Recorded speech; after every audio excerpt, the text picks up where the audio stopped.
दिसते का मी तुम्हाला सकाळपासून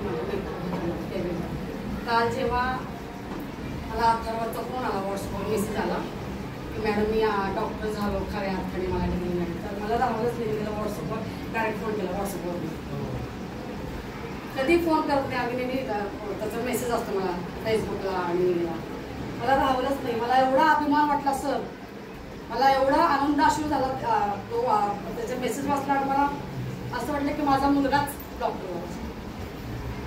म्हणजे आमचे विद्यार्थी जरी तुमचा आमचा रक्ताचा जैविक संबंध नसेल तरी पण आमचे आदर्श विद्यार्थी जेव्हा मोठ्या पदावर जातात, ज्यावेळेस तर आम्ही हा विद्यार्थी आपला बालवाडीपासून आपल्याच शाळेमध्ये आहे. अथर्व बालवाडी छोटा गट, मोठा गट, पहिली, दुसरी, तिसरी, चौथी, पाचवी, 6वी, 7वी, 8वी, 10वी इतक्या वर्ष तो आमच्या अंडर होता. आणि तो ज्यावेळेस 17-18ला पास झाला 10वी, त्यावेळेसची गुणवत्ता आणि त्यावेळेस आपली शिस्त एकदम वाखाणण्यासारखी होती. भारत विद्या मंदिरला ऍडमिशन मिळणं म्हणजे खूप भाग्याचं होतं. कारण माननीय बोरे सर, माननीय बोरे मॅडम, माझे मम्मी पप्पा यांनी ही संस्था शाळा काढलेली आणि त्यावेळेचं वातावरण खूप सुंदर होतं. आम्ही त्यांच्यापेक्षा कमी आहोत असं नाही, कमी आहोतच. प्रत्येक विद्यार्थी, प्रत्येक मुलगा मुलगी आपल्या आई वडिलांपेक्षा थोडा कमीच असतो, पण आम्ही कमी नाही का, तर त्यांच्या वेळेची परिस्थिती वेगळी होती. त्यांच्या वेळेचे सरकारचे शैक्षणिक नियम पूर्ण वेगळे होते, शैक्षणिक धोरण वेगळं होतं.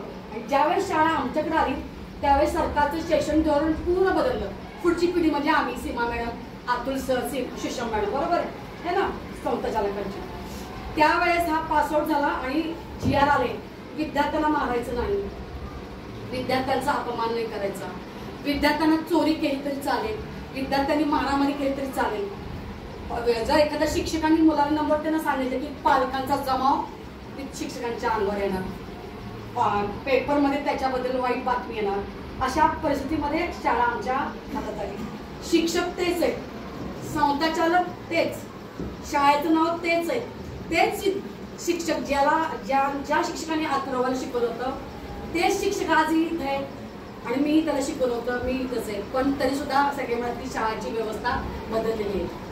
शाळेची व्यवस्था बदलली नाहीये, शाळेची गुणवत्ता कमी झालेली नाहीये, शाळेची शिस्त तर बिलकुल बदलली नाही. फक्त बदललाय तो विद्यार्थी वर्ग आणि पालकांची मानसिकता. आपल्या भारत शिक्षण मंडळाचं ब्रीदवाक्य माहिती तुम्हाला? सांगा, आपल्या शाळेचं ब्रीदवाक्य काय आहे? नम्रता, प्रेम व स्वाभिमान यासाठी शिक्षण. Very good. जेव्हा 5 वर्षापूर्वी मी असं कार्यक्रमात विचारलं मी मुलांना की आपल्या भारत शिक्षण मंडळाचं शाळेचं ब्रीदवाक्य काय आहे, 500 विद्यार्थ्यांमध्ये फक्त मला वाटते 50 विद्यार्थ्यांना ते माहित होतं. आणि त्यावेळेस मी सर्व वर्गात आपल्या नाराज झाले आणि त्यांना म्हटलं की तुम्ही जेव्हा ओरल एक्झाम घेता 80 अधिक 20 बराबर 20 अंकों की ओरल एग्जाम थी. मैंने कहा कि जो सारे सब्जेक्ट की जब ओरल एग्जाम रहेगी उसमें पहला एक ही प्रश्न पूछो कि आपके स्कूल का ब्रीदवाक्य कौन सा है. और त्या नंतर मग आपल्या पूर्ण विद्यार्थ्यांचं ते ब्रीदवाक्य पाचलं. त्या ब्रीदवाक्यामध्येच पहिलं वाक्य शब्द आहे नम्रता, प्रेम व स्वाभिमान यासाठी शिक्षण.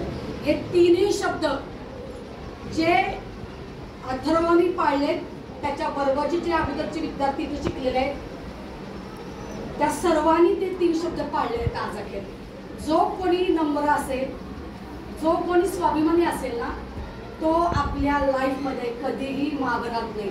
भले त्याची नोकरी साधी असेल, भले त्याची नोकरी शिपाई कर्मचाऱ्याची असेल, भले त्याची नोकरी कलेक्टरची असेल, भले तो डॉक्टर असेल, भले तो बिझनेसमॅन असेल, भले तो वडापावची त्याची गाडी असेल.